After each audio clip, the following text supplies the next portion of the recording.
It's a song I wrote in the 60s for the Sgt. Pepper album.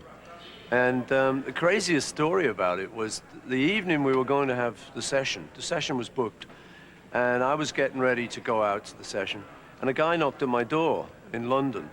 And at that time, I was living on my own, kind of with my bachelor pad in London, you know, so everyone always came around. It was the place to hang out.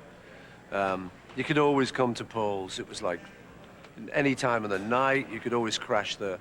Anyway, this guy comes to the door, and I said, yeah, I didn't recognize him. I said, who are you? He said, I'm Jesus. So I just kind of looked at him, I said, well, you better come in then. You know, what are you going to do? So I got the kettle on. I said, you want a cup of tea? I thought, well, you know, got to treat him right. You never know, you know, you just... So it was fine, and I was chatting away, and he seemed like a great bloke and that. So I said, do you want to come to a session? He said, yeah. I said, you'll have to be very quiet and just sit in a corner, though. I said, I don't want to upset everyone, you know. And Lord knows what they're going to think, you know. So I went around, I just sort of said, this guy, he says he's Jesus, you know. I don't know, but I'm not taking any chances. Is it okay if he sits in the corner? So he sat there for the session on Fixing the Hole. We just made the record, said good night. I've never seen him since.